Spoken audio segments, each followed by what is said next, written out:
Let's talk about the P-Square. A lot of people don't understand what is happening in the camp of P-Square. Peter, Paul, and Jude Okoye. That is something a lot of people don't seem to understand. What they are doing simply is blaming out a person of Jude and saying that he stole money. Because in Nigeria, what I understand is that when you are accused, you are guilty. That is what a lot of people made it to seem in Nigeria. In the comment section right now, a lot of people are coming out to blaming out Jude Okoye. Let me give you a breakdown of a lot of things you need to understand. But before I give you a breakdown, you need to understand that you've got to consider subscribing by hitting the subscribe button below and the bell notification icon.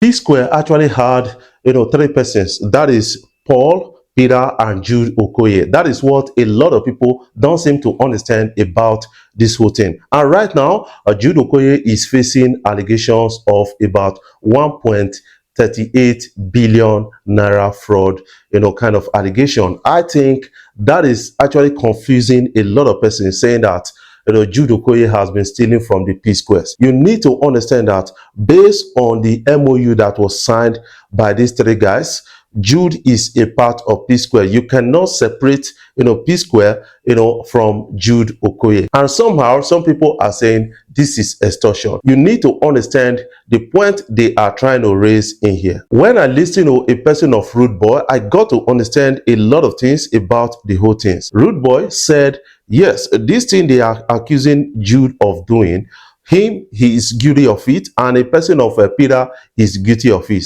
How are they guilty of it? That is the question many people are really asking right now. Based on report right now, you will get to understand that Jude Okoye is a part of P-Square. He's not really different from the P-Squares based on what they signed, the MOU they signed. And a lot of people are saying that Jude should not be a part of P-Square. Based on the story, I got to understand that when P-Square started their own songs, a lot of people didn't believe in these guys because they were dancing like Michael Jackson and doing all those kind of memes and the rest. But Jude Okoye at that time was really a rap artist and also a DJ. This guy don't make small money then, and he had a small car then. Do you know that Jude Okoye actually sold his car to invest in the P-Squares at the time? That is something a lot of people don't seem to understand based on the story I got somewhere. But right now, some people are saying that in spite of that, Jude should not be a part of P-Square. How can you invest in your own brothers, or pursue your own future, your own career, just to invest in your own brothers? And you guys also signed an MOU in the end. Jude Okoye became the manager of P-Square at that time. And you are telling me that this guy should not be a part owner of P-Square, should not earn some royalties from P-Square? That is something I got to don't believe about all of this, because a lot of people are too selfish and self-centered to actually think in this light. These are brothers. They started off as brothers. Somebody became too greedy. They want Jude in the cycle. That is something I got to understand. And also, a lot of people are now accusing Jude to say that Jude they suppressed Peter in the whole thing, and then allowing King Rude Boy to always write their songs. That is really interesting, because I've taken out time to listen to songs written by Mr. P, and I got to understand that he teaches his songs towards the Western, and while King Rude Boy teaches his song towards the African, and that is more appealing. When you juxtapose this, you will understand that Jude, being their eldest and understand the music environment, has always supported, yes, African brand, something that is appealing to Africans, and that should not be the whole thing. But you should also understand that with new P-Square, out of the dance also, introduced by Mr. P. That is something. So these guys cannot function without each other. But now this is an end to P-Square. Jude Okoye is being remanded in the jail, and now he has gotten bail of 100 million naira. A lot of people are really making some comments around this, and this is quite disturbing at the same time. But we need to understand from a particular point of view that Jude Okoye is guilty as Mr. P and is guilty as Paul. Why did I say that? Because a lot of people are going to ask me this question. So you need to understand that when they say they are guilty as each other, you have to note that Jude Okoye also invested in the Psquare, and they signed an MOU which also made Jude Okoye, based on what is written out in that article of the MOU, that Jude Okoye is also a part of the royalty earners of the Psquares.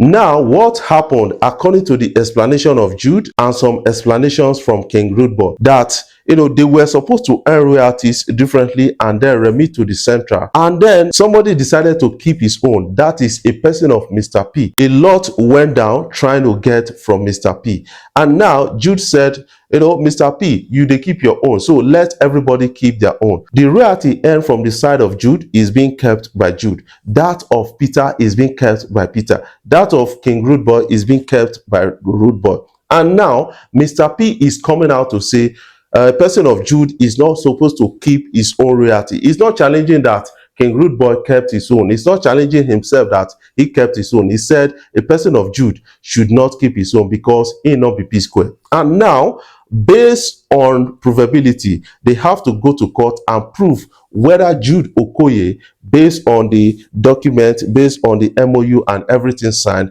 whether he's a member of the Psquare, because he needs to be documented in the binding documents.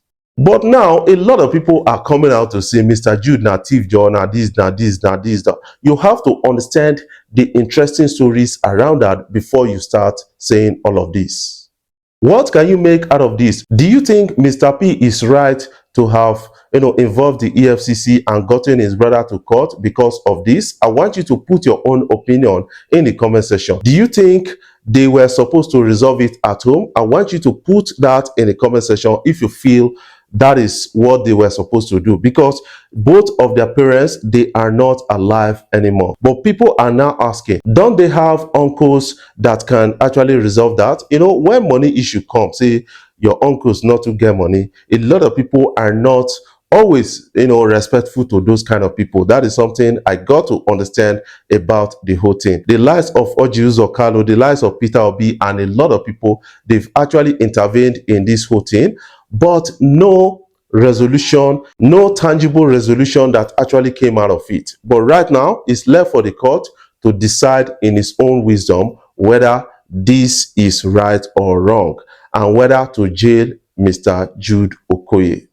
Based on my own opinion, I feel that Mr. P is really going way off. Trying to jail Mr. Jude Okoye is really out of it. That is something I got to understand. Since you kept the part of your royalty, Rudeboy kept his own, and the person of Mr. Jude kept his own, why don't you allow it to go like that and then fight for a dissolution of this Psquare's brand, so that everybody will go in on finally? Now you see the reason why a lot of people are blaming out Jude, and you see the reason why a lot of people are blaming out Mr. P in the whole thing. What is your own take about the story? I want you to put that in the comment section so that you can have a glimpse.